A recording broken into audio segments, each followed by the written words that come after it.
advantage of the opportunity. But right now is about right now. The Plan B, Ohio State Buckeyes. Give everything you got in your heart to this place. Hello, everyone. Welcome back to Rushing the Field, presented by Xfinity, our NBC Sports College Football pod. He is Joshua Perry. I'm Nicole Auerbach. We're days away from the national semifinal games. We've decided that we are going to enlist some of our friends to come on and help us preview these games. So a little bit later in the show, we'll talk to Manny Navarro, my pal from The Athletic. He's covered Miami for a really long time, knows everything, all the in and outs of Mario Cristobal's program. And then Zach Osterman from the Indy Star, who, I mean, Joshua, we've spent a lot of time around Zach, around Big Ten football. He has seen a lot of bad football. Oh, yes. And now he is chronicling the greatest season in Indiana football history. So I'm excited to get to both of those guys and preview that. But Joshua, the portal has been overshadowing the national semifinal games. First of all, I guess, what have you made of it? Like, we wanted to see how this was going to play out, right? We knew the portal would be open while there were 4 teams still playing. I mean, Indiana's cleaning up in the portal, so it doesn't seem to be too much of a problem for them. But what do you make of this overlap in general? Well, I'll say the interesting thing for a team like Indiana, compared to Oregon, who they're getting ready to face, is like both of Oregon's coordinators are going to other jobs. So they're recruiting for other schools while they're still getting the game plan together. And so you hear some of these stories about how Will Stein's got guys on campus and they're watching tape until midnight. Like it's wild for them to try to do it. And Indiana's benefit is that all their guys are back. And so they can all just recruit business as usual while they're getting the game plan together. I was curious to see how crazy this portal might be because you don't have the spring portal anymore. And there are a lot of guys that are obviously like, this is my only time to move. I think even some big names that are like, well, if I'm going to test my market and I'm going to dip my toe in and I'm going to try to figure out how much money I can get because there are desperate teams out there, this would be the time to do it. So it's weird because we hear rumors about the NIL numbers we don't necessarily know, but I think a lot of the portal movement for some guys is driven off of this idea that they want to make sure that they are maximizing how much money they can get at every single point. Totally true. And you know, you're having a lot of the decisions impact each other's, right? Because we started to see the quarterback dominoes all start to fall one after each other on Sunday, which then obviously could drive up value for some or decrease for others. I mean, Sam Levitt is still out there and taking visits as we sit and record here. It's Tuesday, January 6th. At like 10 a.m. Eastern. So he may make a decision, but like you still have some of these big names that everyone's kind of waiting on, and that could impact other decisions as well. Let's run through some of the quarterbacks because I feel like that's where everyone is focused. One big decision to stay is Bryce Underwood staying at Michigan after the hire of Kyle Whittingham. That was a big one we were wondering about. Would he stick with the coaching change? So that's significant. There's been a decommit and a recommitment from a portal decision. Kenny Minchey, who was at Notre Dame last year, who pushed CJ Carr in that competition last year, commits to Nebraska, and then less than 24 hours later flips it and is going to Kentucky with Will Stein. You mentioned the Oregon offensive coordinator. So we saw a flip already. Brandon Sorsby goes from Cincinnati to Texas Tech. That's the one where reportedly a lot of money exchanging hands there as well. And they put his picture up in Times Square. I mean, Texas Tech is ready to upgrade on the offensive side of the ball after what we saw to end their season. Josh Hoover goes from TCU to Indiana. And then you had a bunch of quarterbacks that followed their head coaches. So Rocco Beck goes with Matt Campbell to Penn State. Drew Mestemaker goes with Eric Morris to Oklahoma State. And then Byron Brown follows Alex Golesh to Auburn. So we had a bunch that we were expecting that made a lot of sense following their coaches with eligibility. And then we saw some of these movements of, these are going to be the faces of these programs next year. It's kind of insane. I'll start with the commit, decommit flip in the portal. I feel like it's not something that we hear very often. It's super intriguing to me just to see that kind of thing happen because you hear players talk about being in the portal and how quickly they feel like they have to make decisions. And sometimes you wonder if guys do feel rushed or if they feel like, they're taking the number that they feel like is the best that's out there at the time, and maybe they miss an opportunity there.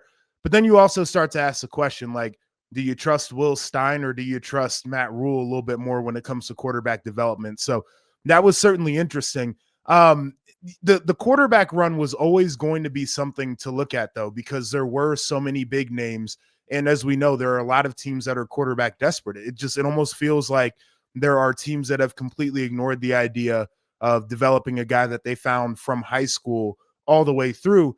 And part of the reason why is you just can't count on guys to stay around anyway. So seeing that run, I think, is enlightening. And then finally, you talked about the guys who followed their coaches. And that's always one of the more interesting storylines now is when a guy gets a job, who is he going to bring along with him? Quarterback feels like an important one. The Penn State one for me, I thought was intriguing because the way I saw Ethan Grunkemeyer play toward the end of the year, it was, curious, like, do you keep him? Do you bring Rocco? But you got to bring the guy you trust. You got to bring the guy who knows your culture. You got to bring the guy who knows your system. And that's what a lot of these coaches are doing. It's almost like their quarterback is their extension when they're coming into the new job to set the tone for what they want their culture to be like. Well, and we just saw all of that work at Indiana, not at the quarterback position, but they brought over so many players and staffers. Like, I think that's what you're seeing North Texas to the Oklahoma State do, right? Like, they're going to try to do it like Indiana did with their foundation, just elevating those players up a level and seeing if it can work and kind of speed run that like culture setting, which I think is really important and part of what got Indiana good so quickly. So all of that is super, super interesting. And I think, it's easy to get stuck in these 1-year rentals for quarterbacks because, you're not going to be able to pay a backup quarterback. You're not really going to be able to have depth at that position anyway. So you could just be, a Miami, an Indiana, somebody that's just able to go out there and look at the best candidates every single year. DJ Lagway is still out there taking some visits. There are some really intriguing names that we've been wondering, hey, with a different place, hopefully they're healthier, but just different coaching. Could they unlock something that is higher, that is closer to their higher end than what we have seen so far? A couple of non-quarterback notable notes. Oklahoma cleaned up. There was a lot of portal commitments on Monday this week. They're getting a lot of offensive players, different skill positions. Very interesting because obviously they need to upgrade that side of the ball as well. Hollywood Smothers, the star from NC State, running back, he's going to Alabama. They also needed to address that. They could not run the ball this year. So you're seeing people like really, use the portal to address those really pressing needs. And then Trey Wisner from Texas, the running back, goes to Florida State. So those were significant ones to me. Joshua, anyone else that's kind of caught your eye or any moves that are intriguing to you this week? Well, I'll take a look at the Hollywood Smothers one because I don't know if Alabama's issue with running the football was their running back room. And I know Jam Miller was banged up for a lot of the season. That offensive line is where I'm looking for Alabama and what they can do there to try to create some of those running lanes. So I think it solves part of an issue, but they still have some work to do. And then I think this idea of guys who are buried on depth charts really intrigues me too. And we talked about Kenny Minchey and his journey in the portal and the idea that he can become a really good player. Like, this is a guy who can, I think, elevate Kentucky in ways that maybe people don't anticipate because they haven't really seen him. Another guy that I think is intriguing is Lincoln Kienholz, who is a backup quarterback for Ohio State, going to Louisville. And we know Jeff Brom in terms of quarterbacks and like kind of finding guys who maybe are a little bit under the radar, might not be super developed, and they become really productive players in his system. So that second tier of guys who haven't played as much, aren't as big of names, buried on depth charts, those are intriguing players to me because I think they can hit you out of left field and have a phenomenal year. Yeah, I'm with you on the Louisville one. I think that's going to be a really intriguing spot to watch this offseason. And he has multiple years, right? Multiple years of eligibility, Yes. which that's also huge. Jeff Brom to get a couple of years with a quarterback. I think that one's going to really, really work out well. So that has been overshadowing these national semifinal games. And these four teams have had to deal with it, right? We mentioned Josh Hoover going to Indiana, which I really like as his next quarterback for Kurt Cignetti in this offense.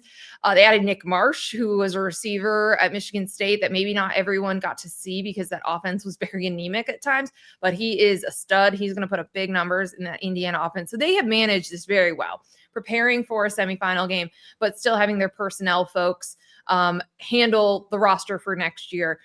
But I want to talk about this game now, and we'll start with we'll go in chronological order. We're going to preview both of these games. as well. And we're going to start with Manny in a few minutes on the Fiesta Bowl. So this is, the Mario Cristobal, one game away from getting to coach a team in a home national championship. Carson Beck, the experienced veteran that they brought in to take them to games like this.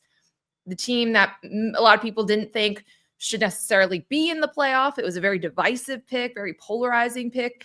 They get in, and now they've won 2 games, and they're taking on an Ole Miss team that we don't exactly know who's going to be on that staff or on that sideline this week. Have not gotten a ton of clear answers from Pete Golding or Lane Kiffin for those LSU assistants. We think Charlie Weiss Jr. for sure will be there. Not sure about anyone else, but that is the team, this team that is galvanized, rallied around itself after Lane Kiffin left it. That is the Ole Miss team that Miami will face, and the winner of this game will play for a national championship. And that's something I know we talked about this last time, like this foursome that we have here. There's just incredible storylines, and it's kind of just you have to take a step back and think, okay, Indiana, Oregon, Miami, or Ole Miss is going to win a national championship. But that's just wild to think. So let's focus in on the Fiesta Bowl. Big picture, what intrigues you about Miami Ole Miss? Yeah, it's a very intriguing matchup. And I'll start with Miami. And we talked about it when the bracket came out, where it's like that's one of those teams that you kind of don't want to face because you know all the talent that's there and how they're built on the trenches, et cetera, et cetera. And they've lived up to exactly that. We watched what their lines of scrimmage can do in a game when they played Ohio State. That was where they controlled the game. That was where they won the game. That was where Ohio State lost the game. And it feels like it's a similar matchup here where the Miami is the team in the trenches in this one. And this is not a shot at Ole Miss, but once again, you look at some of the players that they have both offensively and defensively on the lines. They've been able to go out there, run the ball well, not necessarily like against A&M. It was outrageous what Fletcher was doing. Against Ohio State, they ran it well. They kept it on schedule. They took the game out of Carson Beck's hands, and it was because of what they could do on the lines of scrimmage. So when I start to think about X factors in this one, for Miami, obviously, it's the bookends, and can they get after Trinidad Chambliss? And I think if that happens, then maybe it's a pretty easy game for Miami. On the flip side of this, though, we have watched Trinidad announce himself as a college football legend after what he did in the game against Georgia. And their ability, Ole Miss's ability to play with tempo and Trinidad Chambliss's ability to take over a game, that is the single biggest factor in this one. I think if Ole Miss can go fast, they can take the edge off of Miami's rush.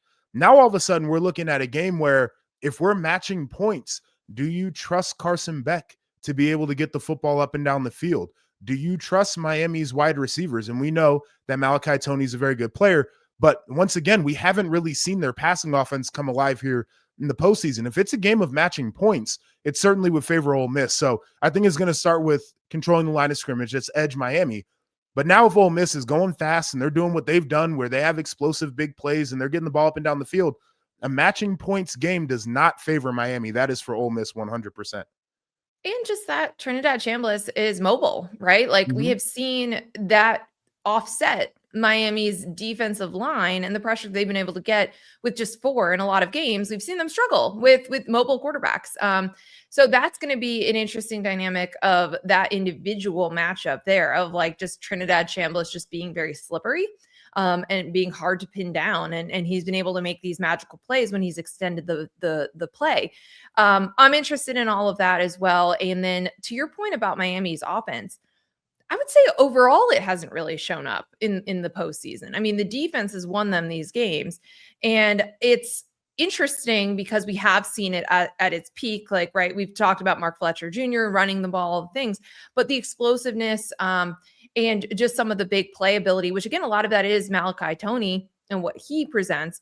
But we just haven't seen a ton of it. And when you're up 14-0 and you're able to be a little bit more conservative, you don't have to press it. You don't have to worry about Carson Beck interceptions.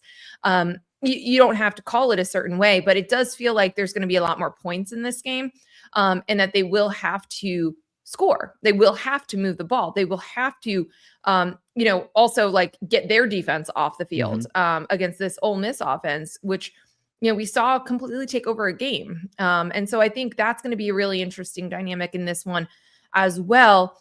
as you think about the coaches in this one, you have someone who is coaching their third game as a head coach, but just beat Kirby Smart. And then you have Mario Cristobal, who, by the way, is doing the things that he said he was going to do to bring Miami back to relevance. They're one game away from playing for a national title. This is the type of thing that Mario Cristobal has been building towards. But these are coaches that are going to be in high pressure situations. Mario has always fought this reputation of like in-game management and mistakes and time management and things like that. And then again, you have a like brand new head coach on the other side. Which head coach do you trust more? It's one of the interesting questions. I feel like I trust Mario more because he's done the job for longer. But Pete Golding is really playing with house money. Like he set up a interesting kind of staff management process where he's got a whole bunch of guys. He doesn't know what they're really doing and like who they're really working for. He's like, screw it. I've got Joe Judge. He's going to manage games for me. I've got Charlie Weiss Jr. He's calling offense. I'm calling defense. And we're just going to go out there and we're going to be aggressive and we're going to do whatever the hell we want to do. And it's a really intriguing thing because it's almost like it's freeing. I feel like coaches, and we watched them. We watched Ryan Day kind of get tight. We watched Kirby overcoach the game. And you've got these guys where it's like Mario knows all the criticisms, and that's perfectly fine. But he's like, my guys are out here fumbling the football. I'm just going to keep giving them the pill, right? Like we're going to run the football. We're going to get aggressive on defense. And I think he's coaching a little bit free. I think that edge is 100% for Pete Golding, though, where he's like, screw it. Like, I'm not even supposed to be here right now. We're not supposed to be here. I'm not supposed to be doing this job. So I'm just going to go out here and I'm going to coach to have fun. So I trust Mario more just as a coach. Yeah. But it's this interesting thing of Pete Golding being like, I ain't supposed to be here in the first place. So why not just unload the clip? Yeah, I see what you're saying. But I mean, I think you have to go with Mario and just the way that his coordinators have been all season, especially Heatherman and this defense and how they've handled all of these situations. So I think it's definitely an edge to Miami because they're also all on staff and and they have not been going back and forth to Baton Rouge all week. We know who's on their staff. But yeah, I mean, that's always a question in the back of your head, game management, if it's a tight game with Mario Cristobal, but here's a great opportunity to change that narrative for him. I want to flip over the game management thing, just real quick to underscore that again. Joe Judge is doing that. Like Pete Golding has basically said, like, that's not my job. And I think that's a tough spot to be in too. There's like an extra layer of back and forth that has to happen with that. It's true. It's true. We've always said that Mario and some of these coaches should just have that, though. Like they should just have a guy who's only in charge of that, keeping track of the clock, down distance situations. I mean, it didn't work at the end of the half for Ole Miss. That's the correct. The part where it did not. Like, that was when we were like brand new head coach. Okay, I want to, before we get to Manny, I do want to talk a little bit about the rematch in the Peach Bowl. I will be at this game, so we will have a podcast after that. We're not going to do both. We'll wait until the entire round is done before we reconvene. Such an intriguing game. It feels like a heavyweight fight, maybe the de facto national championship game. Feels like Indiana and Oregon are both in different places from when they met the last time. I mean, Indiana's beaten a bunch of really good football teams since that game, gained a ton of confidence, and just crushed Alabama at the Rose Bowl to come into this game. They also got their first Heisman Trophy winner. But, that game against Oregon was the one that legitimized Indiana this year to a lot of people as a team that could beat someone that has more, or at least comparable NFL talent. But the dudes, the types of rosters that they could not beat last year. Right. And, we talk a lot about what Indiana has done so well. One of the things they have done is stay old. They have a lot of experienced players, a lot of 4th, 5th year guys. And that does help you against young, talented but young players, which is basically what Oregon is right now. Their offense is coming off a really not great game against an elite Texas Tech defensive front, so that's part of it. But the defense was phenomenal for Oregon against the Red Raiders. If you're Dan Lanning, I think you love that everyone's again still talking about your opponent coming into this game. Gives you a lot of cover. You can kind of just work on yourselves and look for bulletin board material, whatever that might be. So it just feels like this is going to be potentially instant classic type of game, but just like a really high level game. Probably if Dante Moore declares the top 2 quarterbacks in the draft, there's just a lot here. And again, great offensive lines, finalists for the Joe Moore Award, defenses that are weirdly underrated. There's so much that I like here. What intrigues you the most about that matchup? Well, I'll start with the age thing that you brought up, and it's interesting because I talked to a coach who had an old team last year and a younger team this year, and he's like, the biggest thing in this era is the idea that there are some teams that just don't make as many mistakes and they beat you in the margins because they're so veteran, and I think that is a big factor for Indiana. And by the way, all these guys are well coached, right? Like they've got talent. It's not to dismiss any of that, but one of the superpowers is the fact that they've got guys who have seen a lot of football and they're just not shaking in big moments and they know how to make adjustments on the sidelines. So I think that's a huge benefit to them as they continue on their run here. One of the questions that pops into my mind is what changes from the first time we saw this matchup, or does anything change on either side? Oregon feels probably as good as they do about their health right now. I would feel a little bit shaky with the offensive line performance that we saw the last time they were out, but we also saw a defense in the first round that didn't look very good, and they played their best game all year long. So this is kind of the stuff that Dan Lanning really leans into, and like he looks for his team to make mistakes and be doubted so he can coach them hard and he can motivate them. Kurt Cignetti, also a phenomenal motivator. You know that his guys are going to be ready, and this is going to be, again, one of those challenges of a team that talent-wise you would 100% pick Oregon's roster. But it's this idea of Indiana not making a lot of mistakes. And we talk about offensively, the way that they're able to operate in RPOs, the way they're able to operate in drop back, the way that they run block, and then on defense, creating unblocked players up front. And the fact that they will take away one of Oregon's biggest superpowers, which is the explosive downfield pass, because they just don't have coverage bus. I think if Oregon has to methodically move the football down the field and they can't find a few explosives, this is one of those games where I don't know what the score will be, but I feel pretty comfortable that Indiana can win it.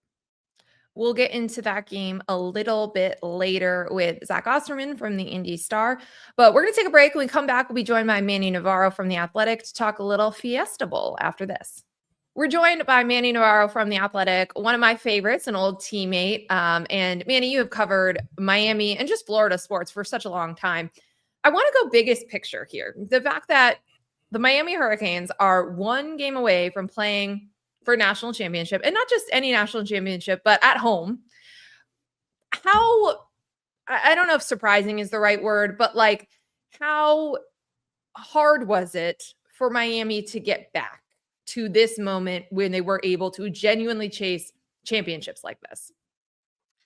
Never thought it was going to happen. I was a part of, covering the Hurricanes back in the late 90s with Butch Davis. I saw him build them into such a superpower, win a national championship, and then it all sort of fell apart. And I saw the rest of college football sort of move on. Everybody was so much more heavily invested in football. We talked about the facilities at Miami being not good enough, the money they spent on their coaches not good enough. And then all of a sudden, Kirk Herbstreit goes on College Game Day and absolutely rips the administration. And ever since then, they've been acting like football matters again. And I think that was the key to it all. I think that was the impetus for this. And obviously, Mario Cristobal's done a phenomenal job building the roster and making Miami a dominant team at the line of scrimmage. And I think that's been the key. They're kind of an old school Alabama team when you watch them play.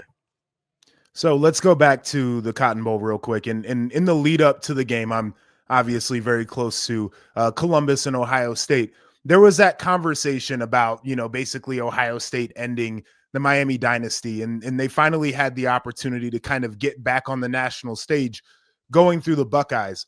I know the guys on the team were, maybe some of them weren't around. They were a little bit young for that context, but in terms of the fan base and in terms of the university, how big was it for them to get not only the win to go to the semifinal, but to do it against Ohio State? Well, you look at Miami and what's happened the last 20 years and the amount of great players that have left South Florida, their own recruiting backyard. And obviously Jeremiah was probably the biggest one, right? Number one overall player in the country. We think he's the best player in college football right now. And he said it himself the week before the game. Had Miami been on track, he probably would have stayed home. And yet that's the same story for a lot of other guys who have left the program and gone to Alabama and Georgia over the years. So for me, seeing them take down the defending national champions and the message it sends just to all the other future Jeremiah Smiths in South Florida, they can finally see some proof of concept, right? It's not just talk and some old 30 for 30 movie about Miami winning. It's real. It just happened. And I think that's why it was so important for Miami to topple a program like Ohio State. Everyone always talks about like how Mario, is an offensive line guy. Like you start in the trenches and build out. Is that too simple? Is that like simplifying what he did too much, or is that exactly like kind of the path to getting here? Because obviously you've got great players now in skill positions and in other places, but like, was that the approach from this coaching staff? Day one, I think back to his press conference and in all the years that I saw Mario, he just kept looking like, man, why do we look so light in the butt, right? Why do the Miami Hurricanes players just look so small and tiny? They can't push anybody around. And that was the message day one. His first press conference was, we gotta go get some mass. We got to bring some guys in here with size. And they attacked it right away in recruiting, and he's recruited a bunch of offensive and defensive linemen you guys haven't even really seen yet that have been coming to the program just the last couple of years. And so that was important, and it's proved true here in these playoffs. You've seen the more physical teams at the line of scrimmage advance. Who are some players, and maybe not just from this year's roster, but from other years along this build under Mario Cristobal, that have been really impactful to getting Miami back to a championship standard? Well, I think back to the guys who all believed in him year one, right, when he was taking over the program. Wesley Besainth, who's made that huge sack against Ohio State. He's a guy who came to Miami knowing, hey, we're going to go through some really tough times. And I asked him the other day in the press conference, do you still remember that first season at Miami when you guys lost to Middle Tennessee State and just how embarrassing that was? And he just kind of put his head down. He's like, man, it's incredible how far we've come. But guys like Wesley were so important. He started over 30 games in his career at Miami. He believed in the program. He was one of the first big time local players who was like, yeah, I'm going to go to the U. And he's been a big contributor. I think there's guys on both sides of the ball, offensive linemen, defensive linemen all over that have contributed, but Wesley just sticks out to me. Him and Inez Cooper, I'd say, is another guy, the right guard, just a phenomenal player, a guy who was like a low 3-star recruit in the state of Alabama. He buys into Mario and starts him for 4 years. Manny, this was like such a polarizing topic all season long, like Miami or Notre Dame, and would both get into the playoff? Going into Selection Sunday, did you think that the Canes would make it? I didn't think so. I thought, they'd put too much distance between them and the Irish, and it was sort of just looked to me like they're never going to catch up, right? And then Alabama goes out and gets absolutely humiliated, and I'm thinking to myself, well, maybe this is exactly what Notre Dame needed. They're going to move past them and get in. That didn't happen that way, and so I was very surprised. But once Miami made the field, I felt like they belonged. They certainly have played well enough. I know the losses to Louisville and SMU were disheartening, but it felt like, at one point in the season, people were talking about Miami being a number 1, number 2 ranked team in the country. Oh, we did. We both, I think, Joshua, right? Our midseason brackets, we both had them maybe Absolutely. In the title game. That's what's so interesting is like they always had this talent, but like we almost didn't get to see it in the playoff, which is kind of crazy to think about, one game away from the title game. Yeah, and look, those losses, I was at the Louisville game. I watched the SMU game from home. Both of them were games where just the offense was sputtering, couldn't get its running game going. I think the big difference when you look at Miami here over the last 6 games, it's not just that Carson Beck is playing clean football, it's that they're running the ball with ferocity, right? And we saw that early in the season in some of their big wins. We saw that against Notre Dame, just moving the pile forward. They're doing that again and playing a much more ball control type style, which I think is really allowing them to just own the clock. And that's been the key to all this. When you talk about motivation for a team, because we're looking at a team that almost wasn't in it. How much of it is the internal motivation of, we do it for the pride of our program, we do it because we want to be back, and how much of it is the motivation of, well, all these people didn't even want to see us in the first damn place, so we got to prove them wrong. Yeah, Mario knows which buttons to press, in terms of putting a chip on their shoulder. I think, for a lot of these guys that bought in early, that went to Miami when it wasn't cool to go to Miami, I think for them, there's definitely a sense of pride of, hey, we're putting Miami back on the map, right? And that's a big motivator in itself. But certainly, I think what happened down the stretch of the season and when Miami debuted at 18th in the initial college football playoff rankings, right? Like, wow, people forgot what we did. Yes, we've lost a couple tough games, but these are good teams we lost to, right? I mean, Louisville and SMU both ended up winning 9 games. So I think for Miami, there's a lot of different motivating factors, but certainly I think putting the program back on the map is high up there. I want to ask about Corey Heatherman. When he gets hired and is tasked with taking over a team like last year, should have been in the playoff, right? If they had a capable defense, even like just close to average, with what Cam Ward was doing offensively. Like, where did he start? How did he take that defense from last season and get it to one that you just described? I mean, first of all, there's a bunch of future pros on there, and the defensive line is a problem for everyone. But also, like, it's just so much more sound. They can do the fundamentals so much better. Like, there were just so many areas of improvement. How did he do that?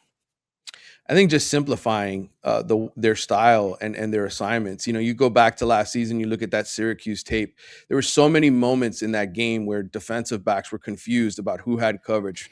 Coaches would send players in motion, and all of a sudden, hey, you got him. No, you got him. And there was just this level of confusion amongst the players. And I think Corey, you know, being a guy who was on the offensive side of the ball and knows what it takes, right? That's where he grew up, on that side of the ball, and knowing what you need to do to confuse the defense. He just sort of communicated all that to everybody on the field and said, look, this is what the offense is trying to do to you. They simplified it for them, and they've just taken off. I mean, obviously they did a lot of great work in the portal to fix that secondary, and to bring in some great veterans like Keontae Scott. But I think really it's the simplification of the defense and understanding what's happening.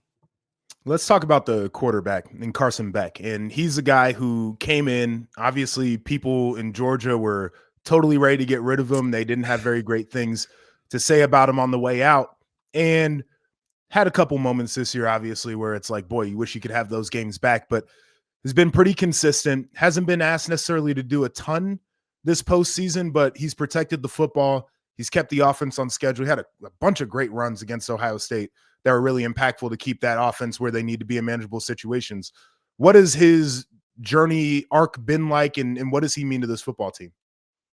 Yeah, you know, everybody was sort of questioning, is Carson the right leader for Miami, especially after you had a guy like Cam Ward. You heard all the rumors about what he was like at Georgia, and this is just not going to fit. And yet he came in the spring when he couldn't throw the ball because he was still recovering from surgery, and took individual players by himself each day of practice and just focused on them and got to know them and got to know what made them tick and work. I mean, every single position, not just the skill guys, even the offensive line guys, he'd kind of spend a day and some time with them breaking down film. And so he fully committed himself to becoming a leader of this team. And I think that really won a lot of guys over. Hey, this guy's not just here because they're paying him a lot of money to play quarterback. He's here because he's really invested in changing maybe some of the opinions of him across the country. And I think he's done it, and he's been huge to all this. I mean, Miami is not where they're at without Carson Beck. So let's look at this game against Ole Miss, because, you know, Joshua and I were just talking about it, like kind of, the 30,000 foot view of, you know, what Ole Miss did to beat Georgia, the Trinidad Chambliss, mobile quarterback, some of the magic that he has and he's capable of.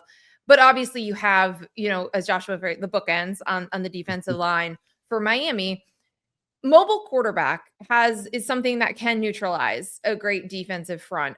How will Miami attack Trinidad off of like the game of his life and some of the other offensive weapons? Like, what are they going to be trying or needing to slow down to give their offense a shot to stay on the field and be on the field and put up points?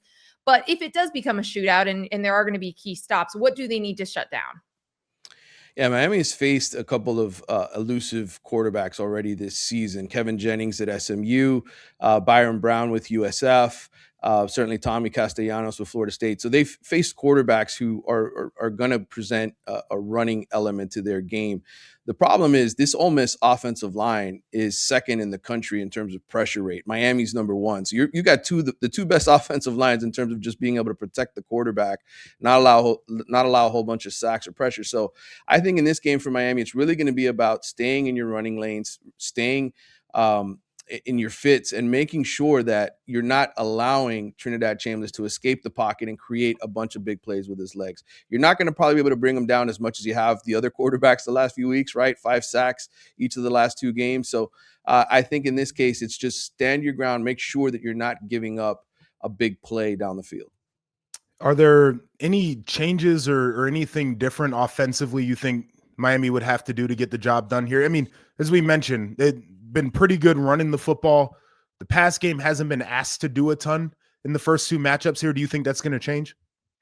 Yeah, they're going to have to. I mean, Ole Miss is going to be able to score points in this game. I think they'll score points on anybody. It's just the tempo is going to be a real big challenge for this defense in terms of just rotating guys in and out. I thought Ohio State probably should have done more of that early on against Miami, and maybe the outcome would have been different. But I think for Miami offensively, the key is to absolutely allow Carson Beck to throw off a play action. When you look at his analytics and his numbers, he's so much better when he's able to throw off of play action and the threat of the run. And so I think he'll be able to hit some guys down the field. Ole Miss's defense has given up some big plays at different points this season. So, but I think the key for Miami is spreading in, Mark Fletcher and some of their other backs, including Gerard Pringle and Marty Brown, who you saw at the end of the Ohio State game. And Carson's also been really good when he's blitzed, like really accurate, doesn't make a lot of mistakes. As you look at like kind of the pressure points in this game, what are they? What are the key matchups? What needs to happen? Does Malachi Toney need to have a big game? What is kind of the path to success here for a win for Miami to then go play for a national title? Yeah, I think it comes back to third down and on offense and just Miami being able to possess the football. That's the way that Mario has found success here in these playoffs. They were 7 of 14 against Ohio State on third down. I don't know that you need to put up, 450 yards of offense in this game to win. If you're playing that way, Ole Miss is probably playing more to its style. I think it's just cutting down on the number of possessions for Miami and not allowing Ole Miss to have the ball 12, 13 times and just race up and down the field. They cannot get into a scoring fest with Ole Miss and win this game. I think if they keep it in the 20s, low 30s, they can win this game because they have enough offense to do that. But I think anything more than that, they're going home and not playing in the national championship.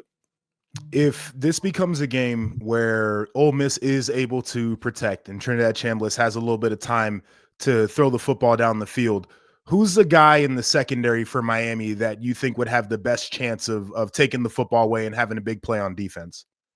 Well, certainly Keontae Scott's gotten a lot of pub for those 2 pick sixes that he had this year and the one he had last week against Ohio State. But I think Jacoby Thomas, the safety for Miami, has done a great job reading quarterbacks. He had a pick 6 against NC State where he even pointed at their quarterback, CJ Bailey, on the way to the end zone. He's just been Johnny on the spot in a lot of important situations for Miami. And so to me, Jacoby's health and the way that he plays in this game is going to be pivotal, especially knowing that Trinidad Chambliss can tuck the ball and take off and run and be an effective playmaker. So I think he's got to be a good open field tackler and a guy that's just ready to pounce whenever given the opportunity. I want to ask you something that Joshua and I talk about, and a lot of people talk about, and you can't really change the narrative until you change the narrative. And that's Mario Cristobal late game situations and just game management, right? And clock management and all of that. How has he addressed it or improved at that? And, if the game comes down to that, if it is a tight game, and you've got on one side, Pete Golding, a coach that is coaching his 3rd game as a head coach. And then you've got Mario Cristobal, who again has this reputation, but obviously is trying to shed it. What gives you faith that he can manage those situations, not cost his team or have to call a timeout or do anything that could potentially damage them late in a game? Well, look, if you look at a lot of Miami's games this season, especially of late, they've been pretty close, right? I mean, I know they had the blowout against Pittsburgh and they had those 4 wins in November, but go back to the beginning of the season against Notre Dame and Mario has, I think, learned that you can't always take your foot off the gas pedal. They were up 28-3 at Florida State, and all of a sudden they're having to recover an onside kick to win that game. I think as the season has gone on, he's been smarter about just approach and being a little bit more aggressive on third down instead of just handing the ball off. You saw that pass out of the backfield to Marty Brown on third down. I think it was 3rd and 4, 3rd and 5 to just sort of keep that drive going. It was such a huge play. The old Mario, he would have run it twice, including 4th down to try to keep the ball and the possession going. So I think he's learned a little bit from some of his errors. He talked about that after the SMU loss and just playing a little bit more free and aggressive. But you know what? We don't know until we're in that situation which Mario we're going to get, especially now knowing they're 2 wins away from a national championship. All right, so you mentioned it. Couple wins away from a national championship. If they win this one, they're playing at home for the title. Have the players talked about how much that would mean at all? And just put it into context for Miami football to be able to potentially win the title at home. Well, listen, as a guy who's been born and bred in South Florida and has watched this program for many, many years, they win championships at the Orange Bowl. Go back to 1983, go back to 1987, go back to, just their history of the 80s when they were great. So many of those games were won in the Orange Bowl. They don't win a whole lot at the Fiesta Bowl. They're 0-4 there all time out there in the desert. So getting a home game, getting a chance to play in South Florida, potentially against a guy like Fernando Mendoza, who's obviously, the first Heisman winner to come out of this area. That would be huge. And to have that home field advantage would be huge. And they know it. They know getting a chance to sleep in their own beds the night before the national championship game is key. So you're saying they need to schedule more national championship games at the Orange Bowl, and then Miami might win more national titles? Is that the that might be that the huge key? That might be the huge key, Nicole. If you go back and watch those 80s films, you'll know what I'm talking about. Oh, that's so funny. We love the Michael Irving of it all, of Michael Irving's like reactions and his antics on the sideline. Have you seen it up close? Like, have you witnessed? Yes, you have. Like him on all fours. I need to hear what it's like to be around. Is everyone just like videotaping him, watching, trying to stay out of his way? Like, what is that like? There's just if you're around Michael, and I've been fortunate to be around him quite a bit over the years. He grunts. He just makes this noise all the time. It's just kind of like as he's watching the game, and it really does sound like he's an angry dog. Like when he gets down on all fours, you almost believe it, right? Like he's just wanting to get out there and rip somebody's head off, and it's just a lot of fun. And look, he enjoys this. The passion is real. Like people say, oh, this is all for clicks, right? Because he's got his own YouTube channel now and all that. Like people don't know, Michael Irvin's been doing this for decades. Like he's always gone back to the U and been on the sideline. So I think right now, though, he's really enjoying it, especially knowing, his former teammate Mario is the guy who's responsible for this. Well, that to me is a big thing. Watching Miami, particularly this year, and we know Michael Irvin thing, but you mentioned Mario played there, right? Like he's got guys on staff who are legendary down there. Former players are coming back, and they want to be a part of the program, and they certainly want to see this run through. But what does it mean that guys are visible at the U, not only for the current players, but recruiting? Like, what big picture? What does that mean? Yeah, Carson Beck talked about it this week, how, he's used to seeing Michael Irvin, but the other day he turned to his right and there's Ray Lewis, right? And so there's a new face of just guys that they remember from their childhood being superstars at the next level. It's important for Miami. Let's not forget the run that they had with Pro Bowl and NFL Hall of Fame players. I mean, it wasn't too long ago. Those guys' NFL careers are just ending here in the last decade or so. And so to me, just to continue that legacy and that tradition, to have the young recruits who are on the sideline see like, man, these guys care. Like they're in their 50s and 40s now, and they're still coming back to be around this. I want to be a part of this. And I think it's invaluable, and, credit to Mario and the administration really for allowing this to happen again. Because there was a time where you didn't see guys on the sideline.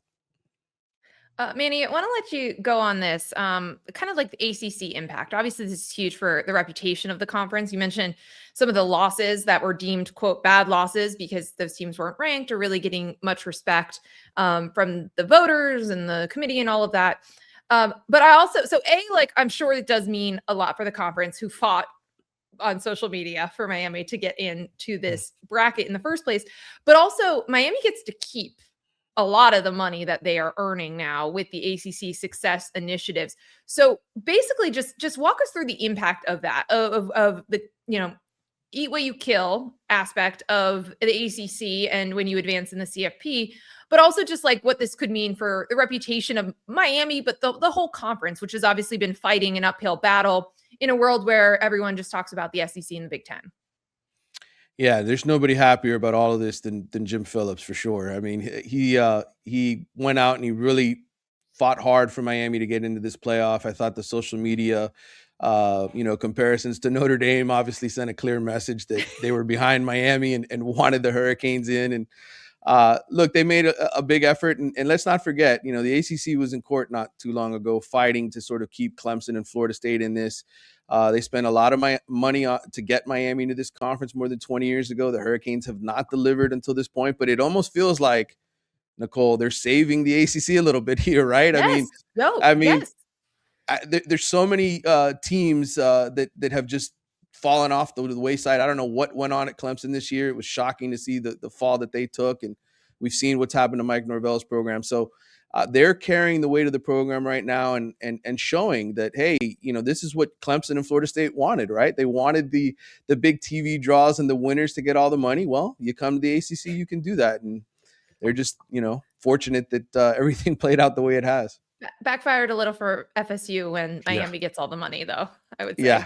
Yeah, for sure. They were quiet. They let Florida State and Clemson go fight in court. And every time I talk to the Miami administration, it's like, oh, we'll let those guys go fight. That's fine. It'll be good they're for like us. in the background, like thumbs up. We just support thumbs you. up the whole time. We're going to cash in on this. And sure enough, they reap the rewards.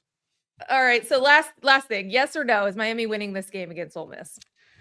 I think this is their toughest challenge yet, in all honesty, just because of the up-tempo style of the offense and how good Trinidad Chambliss really is. But I think there's so much sort of behind-the-scenes dysfunction happening at Ole Miss with coaches, assistant coaches going back between Oxford and LSU. And I just think that affects a little bit of just, the chemistry and what's going on in that locker room. And so I think Miami, I picked them to win 31-30. I think it'll take that kind of an effort on offense to pull this one out.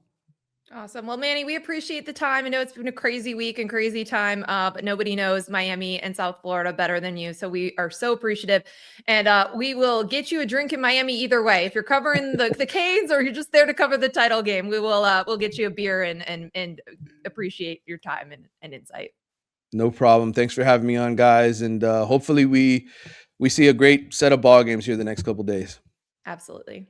That's Thank Manny you. Navarro from The Athletic. Does a fantastic job on the Canes and recruiting and the country at large. We'll be right back with more on the Peach Bowl, Indiana versus Oregon, take 2.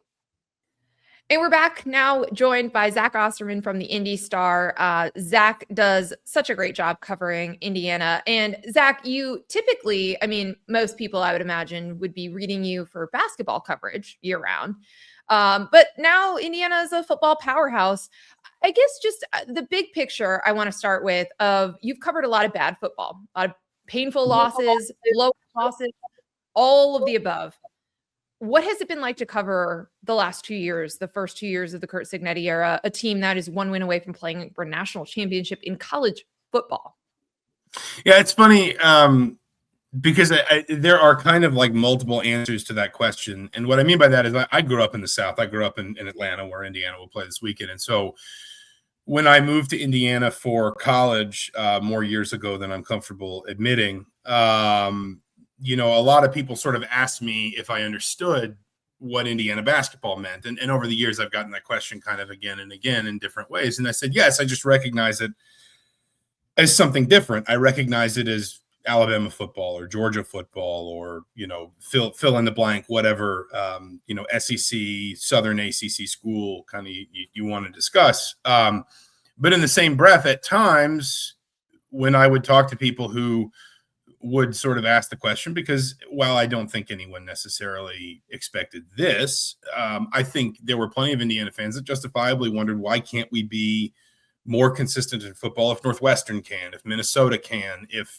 certainly if Iowa can build the consistency that Iowa has built over the last several years, why can't Indiana just be a little bit better? And I would also kind of kick the conversation back in their direction and say, do you understand just like how much lift it takes to build a consistently successful football program? It is a much more difficult animal to sort of wrangle with and to tame. And I think it's been fascinating to kind of watch all that flow reverse over these last 2 years. I've told anyone who asks, Nicole, I know you and I have had these conversations, that this is not a basketball school right now. Like that, not, and that's through no fault of Darren DeVries. That's nothing that's going on at Cook Hall. It is just that football has gripped this place. And I think sort of in concert with that, I think this place has come to understand just how demanding big time football is. And that there is kind of this, when football is dominating the airspace, there is not a lot of room for anything else. And that's not, again, that's not a slight on IU basketball. And IU's not going to stop caring about basketball overnight. Don't get me wrong. If they're in tournament contention in February, that place will still be loud and full.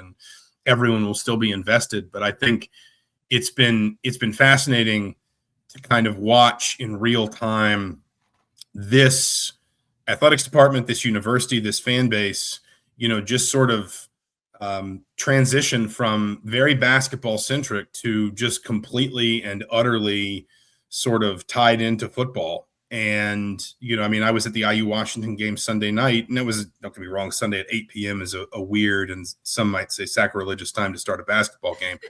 But, that Assembly Hall, there maybe 12,000 people there, maybe less. And the loudest cheer of the night, on a night when Indiana played pretty well and won, was for, the announcement of the Peach Bowl and buy your season tickets next year. That is, wow, just how dramatically it has changed in Bloomington. I mean, you talked about how difficult it is to lift a football program, and Nicole and I have had this conversation many times. I don't think this was something I would ever see happen in college football. It's not typically a sport where you go from being what Indiana was, more losses than anybody in the sport, to being a couple of wins away from a championship in 2 years. I mean, the context around that is insane. And a lot of the reason why is what you mentioned. The athletic department said that we're going to put our effort into it. The university administration, obviously, very behind that. But you picked the right guy, which is Curt Cignetti. And to me, he might be the greatest coach that's ever put a whistle around his neck. I know people think that's crazy, and Nick Saban's still alive. I totally get that. But just for Curt Cignetti to come in and turn this thing around the way that he has in the last 2 years, is there any way that you can put context to the job that he's done over 2 years? I'm really not sure there is, and the reason why is because of all the sort of major American team sports, college football was always the least equal, and particularly in the modern era. Like, I think, could this have happened at a time when teams still trained to games? Like, yeah, obviously, like it did. Could this have happened at a time when you used to like get off the bus and ask people if they just wanted to play for you that Saturday? Excuse me. But I think we got into a place where we felt like too much in a sport that already really hated the idea of an upstart and had really sort of like structurally tried to almost, frankly, legislate out the idea of this sort of turnaround.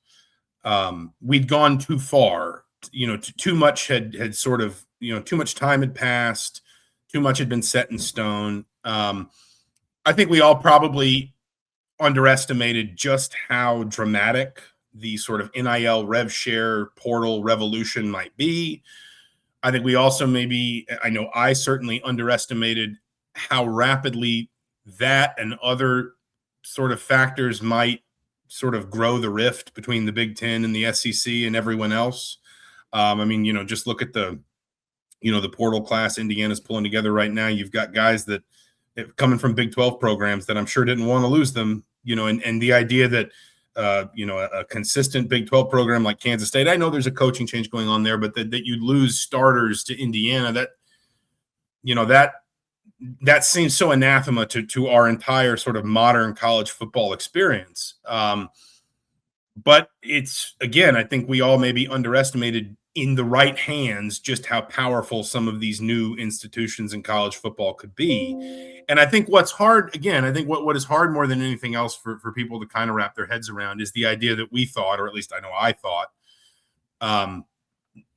it would take too much to kind of break through the concrete ceiling that college football had built. That it's possible in basketball because, ultimately you need, 3 great players and 3 or 4 more good players with the right coach and at the right time to be playing basketball well for a month to win a national championship. What is the old adage that turning around a college basketball programs like turning around a speedboat and turning around a football programs like turning around an ocean liner? The perception was that programs like Indiana would just take on too much water in that process to ever really get going in the other direction. But between sort of the undeniably, to your point, remarkable sort of work that Curt Cignetti and his staff have done, and then also the tools at their disposal. And Cignetti has said many times this probably doesn't happen if I'm not able to flip the roster so quickly, and if we don't have the resources to get the players we need. But in his hands, Indiana turned into what he said it was, which is, the emerging, maybe not maybe there are others, but certainly an emerging superpower in college football. I think it's a great way to describe it, because they're clearly not going anywhere based on what they're doing in the portal right now, which they're navigating while preparing for a semifinal game. But it feels like this Final Four, even with Oregon, who we're used to seeing in this mix, still hasn't won a national championship. You had Texas Tech make the quarters. Like, there were a lot of new blood and places that probably never thought that they could acquire the level of talent that they needed to win at the highest level in this sport in the old years, where everyone would just go to Alabama or Georgia and you couldn't transfer and play right away somewhere. And so you're just going to ride it out, and you're going to go to Ohio State. You're going to go like the 6 schools that ever had a shot at this. Now there's so many more places to do it, but it feels like one of the key storylines with Indiana is like still the lack of like high end recruits. Like, everyone talks about the blue chip ratio, the 4 or 5 star guys compared to 2 and 3 star guys. They're still like 8%. It's still so much less than all of these other rosters. Like when they played Alabama at the Rose Bowl, they obviously have future pros because they've developed them. And some of them came with Cignetti from JMU, but you also took a quarterback from Cal and made him a Heisman Trophy winner. Like, so much of this still is talent identification and development, right? Zach, like this staff has had done such an incredible job of this now for multiple years. But I feel like that is something that would be very hard to replicate when everyone else wants to do this and find their Cignetti and do what Indiana is doing. I feel like that piece is so hard to nail, and they're so good at it. No, I think that's undeniable. I think, when you talk to his assistants, they will talk to you about how selective Cignetti will be with players. Brian Haynes just a few days ago said, I'll find guys that I fall in love with, and I think they're great. And Cignetti will find some specific reason why he's not a take, and it turns out he's right. Cignetti, I think this is where Indiana probably deserves some credit for its very specific idea of a coach that it was looking for. It wanted a coach that would do a lot of this the way Curt Cignetti has done it. It was not scared of hiring an older coach. It wanted one that had a really defined process that said, this is how I win. I've learned how to win this way. I don't compromise on it. I'll learn, I'll adjust, I'll adapt, I'll evolve, but I'm not going to compromise on kind of my principles because I have a proven track record of winning this way specifically. I also think, and this is, I don't know if this is an oversimplification. I do think Indiana's willingness the last couple of years to stay old, and I know everyone says they want to do that, but when you have a roster of 4 and 5 star players who are undeniably very talented, sometimes it can be hard to say, well, that sophomore's got all the talent in the world. I know he's young. I know he's still a little raw, but imagine what he can be if we give him 12 games worth of snaps. And I think Indiana's high school recruiting is improving. And I know Curt Cignetti wants more sort of roster balance between high school recruiting and portal recruiting kind of long term. But these first couple of years, especially, Indiana was willing to sort of put itself in a position where it knew it would have to do some fairly significant reloading in the portal. This is maybe the first year they're not going to have to approach 25, 30. I mean, the Cignetti's first year, it was ungodly. It was like 35, 37 transfers. But the flip side was they stayed old. And I know that the COVID year helped a little bit, but talk to any football coach about the difference between a 20-year-old and a 22-year-old and how many more practices, how many more workouts, how many more off-season throwing sessions that player has. Think about in the Midwest where, for reasons somewhat passing understanding, a lot of states still don't play spring football. And how many practice, Kevin Wilson, our old friend Kevin Wilson, who was Indiana's coach for several years earlier in my time on this beat, he said you sit down and add it up, and that can be as many as 60 practices that a kid didn't have before he got to college. And I think that Indiana's ability not just to develop players, but to identify guys, whether they are one-year players or 4-year players, that really fit what Indiana's trying to do, and allowing Indiana to stay 22, 23, sometimes even 24 years old, kind of across the board. I think that helps too. And the last thing I would give Curt Cignetti a lot of credit for in quarterback is the sort of the avatar for this here, but it's not the only position, is his and his staff's ability to understand where the points of intersection are between the talent they have and what they want to ask that talent to do. Because I think that it's one of the great traps in coaching, and I'm not trying to get overly philosophical, forgive me, but one of the great traps in coaching is trying to ask your players to do too much, because you as a coach have seen enough football, coached enough football, that you have all these brilliant ideas, and in your head they all work. But when you ask, Brian Haynes said something recently, and he said coaching is basically the most amount of impact with the least amount of words. It's not what you know, it's what you can communicate effectively and teach effectively to your players. And each of Curt Cignetti's last 4 quarterbacks have been all conference. I think 3 of them have been conference player of the year. Obviously, one of them has won a Heisman Trophy. They were all transfers, and they were all different. If you look at Todd Centeio, Jordan McLeod, Curtis Rourke, and Fernando Mendoza, they were all different quarterbacks. Cignetti understood how to match what his scheme wants with what his player can do. And I think this staff has that ability really across the board in a way that gets the most out of guys, whether they're transfers, whether they were high school recruits, whether they were well-regarded, whether they were guys that were committed to JMU and flipped over, whatever it is, this staff does a really good job of that too. Yeah, I mean, it goes back to that idea of a really seasoned coach who's seen a lot of football, and he knows better than to ask guys to do things that they're not really equipped to do. And part of this too, you mentioned the staff numerous times, and it's one of the big questions that I have in terms of this build out is keeping these guys through basically all of his programs the whole time. Mike Shanahan's been with him for a long time. Brian Haynes, guy who was a GA when I was playing at Ohio State, I've known him forever. He leaves Ohio State to go work with Cignetti and hasn't left him since. And that was back in 2013 when he was with us. The importance of his ability to build out the staff that he wanted, but also having so much experience with those guys. How would you grade that impact for him? No, I think that consistency is a huge part of it, both for them and for him. I had a conversation with Mike Shanahan at the Rose Bowl where he said one of the reasons that I've stuck with Coach Cignetti is I know how beneficial it is for me, for my working process, to know what to expect when I walk in every day. I know what my coach expects, and that doesn't mean he doesn't push me. That doesn't mean he's not demanding. That doesn't mean that he's not asking more of me. But I know. We've all probably had bosses like this where even if they're pushing you, even if they're making you grow, if you know what the expectation is and you know how to be collaborative with them, then you're going to be successful. And I think that from Indiana's perspective, from that staff's perspective, I think that's why a lot of these guys have stayed with him, frankly.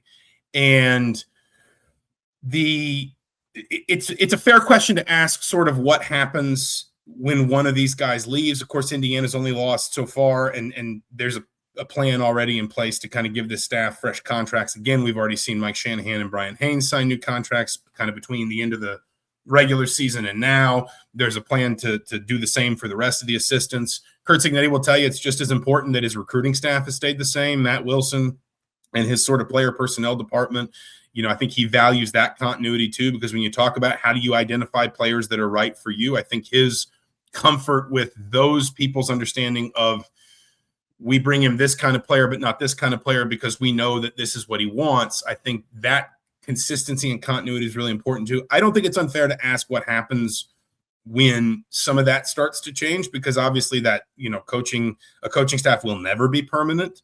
But you also kind of look around and it's very similar to the conversation that you have with people when they say, well, what will Curt Cignetti be when his JMU transfers are gone? And you say to them, well, the vast majority of those guys are guys that he recruited and developed out of high school. So probably, track record says the next crop will just be good too. He's the coach that has kept these guys around. He's the coach that has said, this is the right person for my offense. This is the right person for my defense. He brought 6 coaches over from JMU. He was also able to look at Bob Bostad, Indiana's offensive line coach, and say, no, I need to keep that guy here. That was the one holdover from the previous coaching staff. If it's fair to ask what happens when that staff starts to need some recycling because guys leave for head jobs or last year when Tino Sunseri left for an offensive coordinator job, it's also probably fair to say the guy who assembled that staff and kept that staff together and knew who should come with him to Indiana and who shouldn't from JMU and so forth, has probably earned the benefit of the doubt to go out and fill, whatever holes open up. So you're saying you don't think Kurt Signetti is going to go to the Raiders and with Fernando Mendoza and I mean, leave us for the he NFL? wants to go to the Falcons. Like, listen, it can't be any worse. I mean, 60 years of whatever, it's fine. Just who cares? I want to ask about this game because we've seen it before.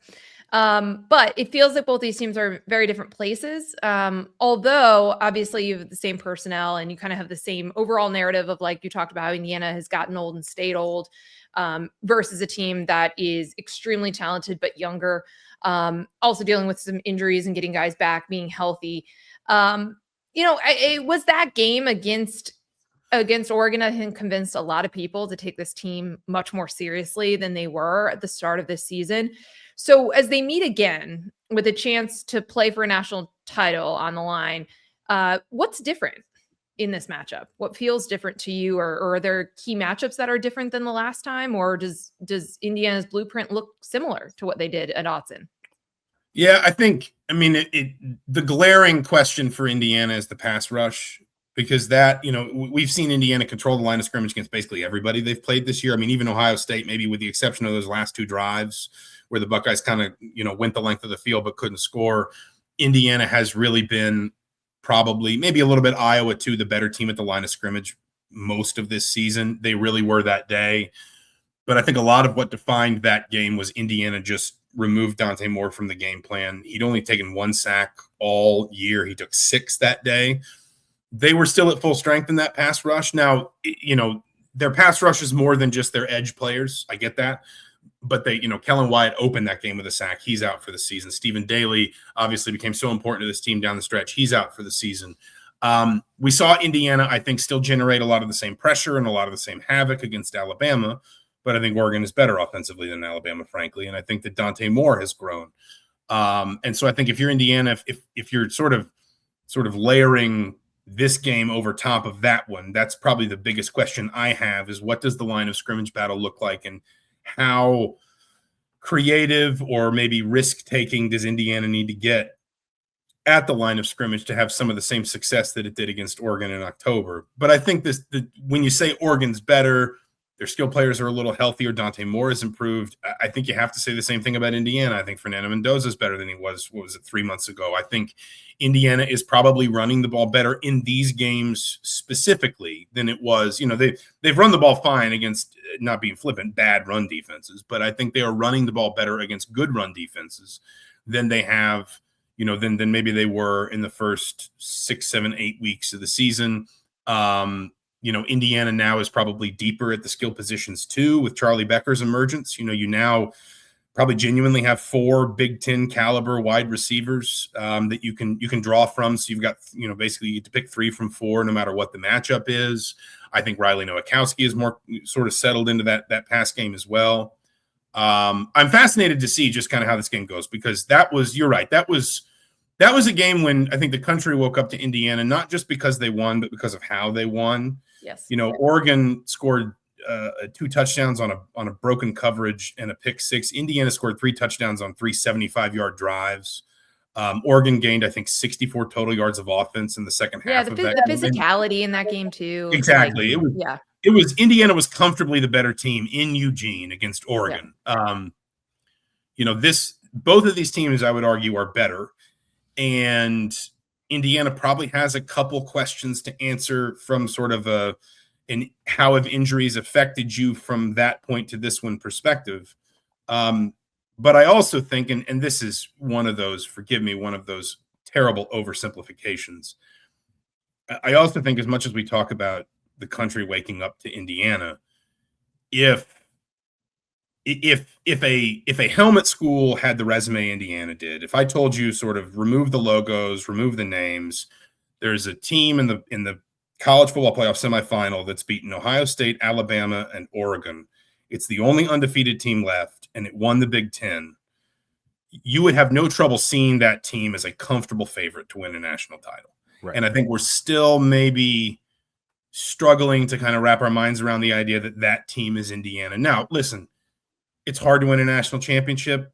Something can go wrong. A player can go nuts and just have a career day. There are a lot of obstacles, even at this point in the season, that can get in the way of the quote unquote best team in the country winning a national title. But I do think it's fair to sort of start from the point of accepting that that's what Indiana is right now. Yes. And then asking, is that going to be good enough to beat Oregon and then one of Ole Miss or Miami and, do something that obviously even the most sort of Pollyanna-esque Indiana fan would never have imagined possible. And me and Nicole keep trying to tell people that's exactly what's going on here with this team. Like, this is not just some, story anymore. It's a story because of what they're doing, but it's not a story from the standpoint of they're the best team. They've beaten really good teams, and we don't need to question their ability to do it moving forward. But I will ask you this, because I think even with these teams that are dominant the way that Indiana is, you look at certain parts of the game plan and say, okay, well, this is the real point where you attack. And, Ohio State this year, it was you can get after their offensive line. Indiana exposed that. And looking at Miami in the other matchup, it's like, okay, if they have to match points, that becomes a bit of an issue. For Alabama, you just pin your ears back because they can't run the ball. You'll get them in long situations. You sack them. Is there one thing that you can look at with Indiana and say, if there's a weakness a team is going to attack, it's going to be X? There have been, when teams have made Indiana one-dimensional, they have at times been able to force Fernando Mendoza to make mistakes. And I don't think you can say that without pointing out that he throws the game-winning touchdown pass against Ohio State, against Iowa, against Penn State, against Oregon. Yeah, after he's made mistakes, he has gone and there won were the still game. moments in each of those games where you could say the other team was winning the battle against Fernando Mendoza because they were able to make Indiana at least one-dimensional enough, and they were able to sort of look at Fernando Mendoza and say, prove you can beat us. Now, listen, that's how Fernando Mendoza won the Heisman Trophy, is every time he did beat them, every time he won that game. But that is that is the only real – Indiana's allowed, 7 touchdowns defensively all season, I think, something like that. I realized this the other day. The 2 longest plays from scrimmage they've allowed this season were the 2 Colton Joseph touchdown runs in week 1 against Old Dominion. Those are the only 2 plays of 70-plus yards they've allowed all season. They are so disciplined defensively.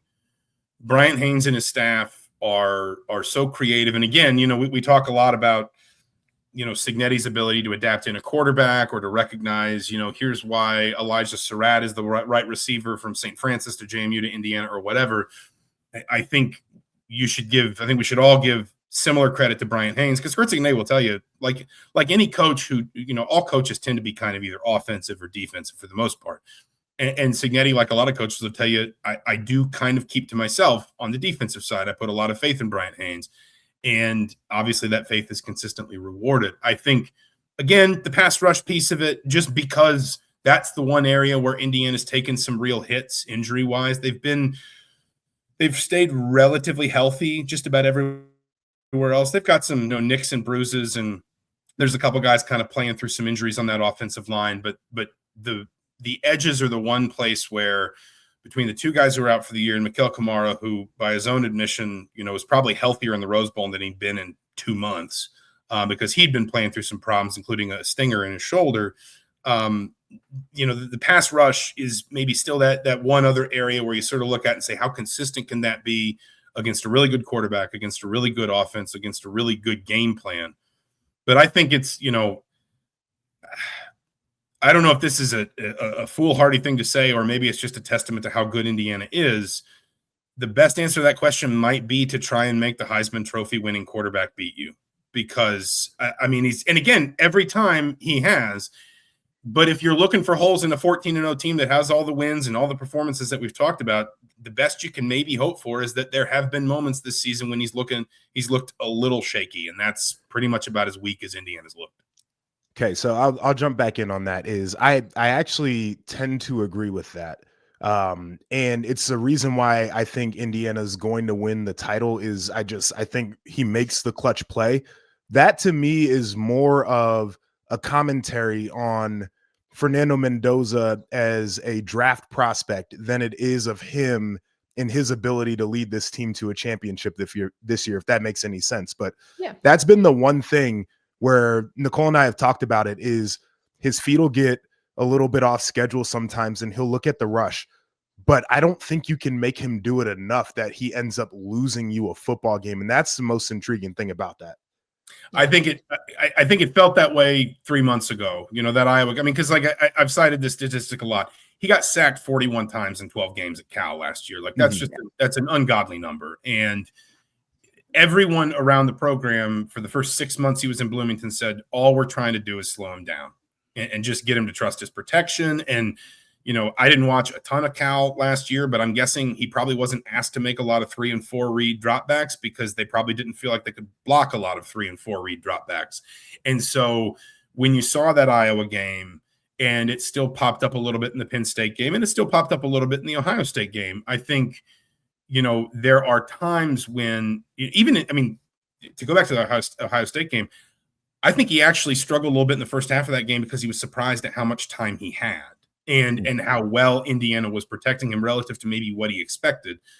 Admittedly, you take that hit from Caden Curry on the first snap of the game. I understand why you have to slow your feet down a little bit. Yeah. But that is one of the areas where I think that Indiana has, or where Fernando Mendoza has risen Indiana's level a lot. And I wrote this after, I don't know, one of the throwaway home games they won in October. I think it might have been Michigan State, where I said, the player that people think Fernando Mendoza can be is breaking through the clouds right now. And if that is the player that Indiana is going to have by the end of the season, then that is basically the reason you buy into the idea that Indiana can win a national title.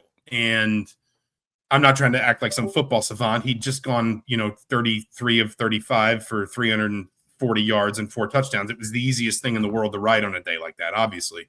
But that is, I think, kind of come to pass here, that the last thing that needed to slide into place was the idea of a quarterback that could make all the plays. And, I think it's been, I don't have the stat right. It's on my phone, but I won't fiddle with my phone while we're on camera like this.